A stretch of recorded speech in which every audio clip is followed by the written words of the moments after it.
Est-ce que le prix a une incidence sur le lauréat? C'est certain. D'abord, incidence financière évidente, ouvrons une porte ouverte déjà, c'est que le prix, ce n'est pas seulement la manne des ventes colossales qui sont engendrées par l'événement qu'on fait autour de ça, le bruit médiatique qui se fait autour, mais c'est aussi les effets secondaires financiers, c'est-à-dire un prix, ce n'est pas l'édition seulement courante, c'est des traductions en nombre, c'est des passages en club de livres. Quand on sait que France Loisirs, c'est, je ne sais pas, mais ça doit être 2,5 millions d'abonnés, même s'il n'y en a que 300 000 qui achètent le Goncourt qui est passé au catalogue, c'est déjà énorme.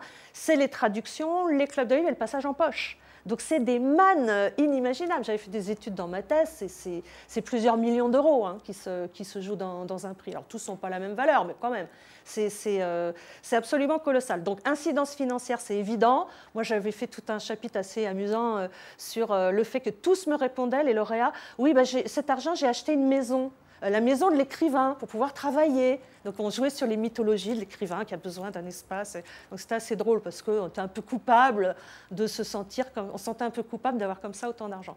Mais c'est aussi des incidences, je dirais, symboliques, c'est-à-dire une entrée facilitée dans le champ littéraire, des cooptations facilitées dans les jurys. Donc là on voit comment le jury entretient une même idée de la valeur littéraire puisqu'on va coopter un lauréat qui devient juré, qui à son tour va désigner bien sûr un type de littérature qui ressemble à ce qu'il écrit. Donc on voit se perpétuer comme ça une forme de littérature.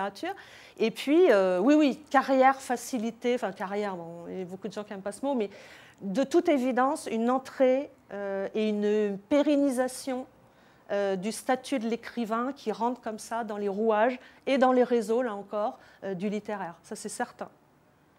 La consécration par le Goncourt de Houellebecq, pour moi, c'est une triste consécration. Pour moi, elle est caricaturale. Parce que je pense que, contrairement à ce qu'on peut penser, les instances des prix pourraient être des instances de, moi je dis, machine à défendre l'écrivain. On est quand même dans un univers où ce qui fait la loi des prix littéraires, c'est quoi? C'est pas l'écrivain lauré, consacré, c'est plus la mythologie du grand livre ou du grand écrivain. C'est quoi? C'est des logiques marchandes de circulation des livres et de circulation facilitée de biens culturels entre des professions qui sont celles de l'édition et de la librairie. Je donnerai pour preuve de ce que j'avance le triste passage du Centre national des lettres en 1993 au Centre national du livre.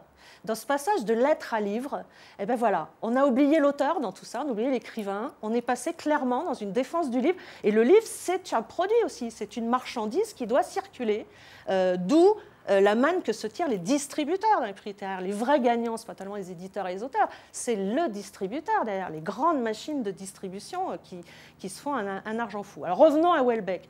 Houellebecq, c'est une triste facilité du Goncourt. J'en veux beaucoup, pourtant je les défends des fois les Goncourt sur certains choix, mais alors celui-là, un livre qui est déjà un grand succès de librairie, classé dans les meilleures ventes, quel intérêt il y a à remettre un prix, qui est une manne pour un auteur, à un auteur qui vend déjà super bien, qui a déjà des droits d'auteur colossaux dans ce passage d'un éditeur à un autre. Donc déjà, ça, c'est une triste facilité, je dirais, c'est une paresse d'une académie, selon moi, vieillissante, qui aurait besoin de se rajeunir, parce que là, elle commence à faire des bêtises. Et puis, elle a peut-être une mémoire trop vive d'un fameux prix Goncourt qui a échappé à Céline en 1932, qu'on a reproché pendant des décennies, qu'on reproche encore au Goncourt, qui révélait la première fois le prix, je le rappelle, des intérêts extralittéraires dans le fait que le Goncourt ait échappé à Céline. Et je crois que les pauvres Goncourt d'aujourd'hui, ils ont joué sur cette espèce de mythologie qui est un peu entretenue aussi par une certaine presse, entre le côté sulfureux de l'auteur Houellebecq, le marginal, le provocateur, qui rappelle étrangement Céline, on peut se rappeler Céline à lecture pour tous, une espèce de sale type qui parle mal, qui a la même allure absolument déjantée qu'à Houellebecq sur les photos, là où il est sous les flashs des projecteurs.